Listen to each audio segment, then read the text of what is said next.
अजित पवारांच्या मृत्यूनंतर राष्ट्रवादीचे अध्यक्ष कोण होणार ही जबाबदारी सुनेत्रा पवार यांनाच दिली जाणार का अशा चर्चा सुरू असताना आता अजितदादांनंतर सुनेत्रा पवार यांची नाही तर अध्यक्षपदी प्रफुल्ल पटेल यांची वर्णी लागल्याची माहिती समोर येते। केंद्रीय मंत्री पियुष गोयल यांनी मोठं वक्तव्य केलंय। एनसीपीच्या राष्ट्रीय अध्यक्षपदी प्रफुल्ल पटेल यांची नियुक्ती केल्याचं गोयल म्हणाले। त्यामुळे आता यावरून राजकारण तापण्याची शक्यता आहे।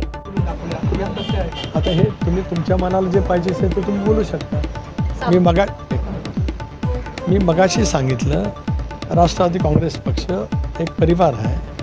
त्या परिवारातल्या आमदारांच्या कार्यकर्त्यांच्या भावना लक्षामध्ये घेऊनच आम्ही त्या ठिकाणी निर्णय करणार आहोत। हे मगाशी मी सांगितलं आपल्याला, त्याच्यामध्ये काही दुमत असं काही कारण नाही। विलिनीकरणाच्या संदर्भात अजित पवारांनी तुमच्याशी कोणताही संवाद साधला नव्हता, परंतु आता विलिनीकरणाची शक्यता आहे की नाही नंतरच्या काळात? एक भाग असा आहे की हे जे काय म्हटलं जातं हा भाग एक वेगळा आहे आणि खरं तर तीसुद्धा चर्चा अंत्यसंस्कार होण्याच्या पूर्वी ज्या पद्धतीने केली गेली हा प्रश्न कोणी विचारू शकेल, पण मी का विचारत नाही का लगेच सुरुवात झाली चर्चा, कारण त्याच्यासाठी काय वेगळा विषयच नव्हता। एक भाग झाला।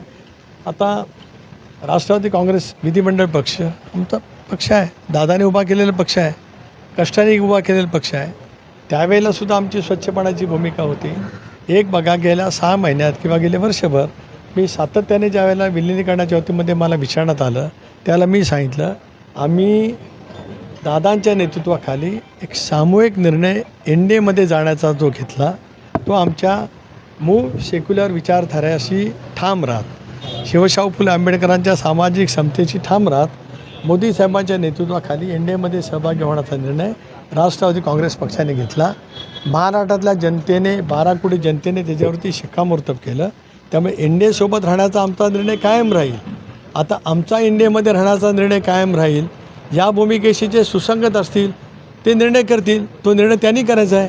मी तेच म्हटलं, मी आज नाही म्हणत, मी गेले 6 महिने ज्या वेळेला मला प्रश्न विलिनीकरणाच्या वतीमध्ये विचारला गेला त्यावेळेला मी हेच उत्तर दिलं, आम्ही एनडीएमध्ये जाण्याचा निर्णय घेतला आहे, तो कायम असेल। त्या निर्णयाची सुसंगत त्यांची विचारसरणी एनडीए म्हणजे भारतीय जनता पक्ष नेतृत्व करते आज। एनडीए म्हणजे भारतीय जनता पक्ष आणि भारतीय जनता पक्षाचे मित्रपक्ष, जसं UPA म्हणजे काँग्रेस आणि काँग्रेसचे मित्रपक्ष, तसं एनडीएमध्ये भारतीय जनता पक्ष आणि भारतीय जनता पक्षाचे मित्रपक्ष आहे। आता नाही, ज्या वेळेला एनडीए स्थापन झालं तेव्हाही तसंच होतं, ज्या वेळेला UPA स्थापन झालं तेव्हाही तसंच होतं। त्याच्यामुळे आज आमच्या एनडीएसोबतचा असलेला तो निर्णय जो दादांनी विचारपूर्वक 2023मध्ये घेतला होता त्या विचाराची सुसंगत असतील त्याच्याबद्दलचं योग्य भूमिका आहेच। मी वारंवार स्पष्ट केलं। त्याच्यामुळे मला माहीत नाही मी कुठं म्हटलं काय, मी म्हटलं विलिनीकरणाबद्दल मी नाही म्हटलं, माझं एकही वाक्य नाही।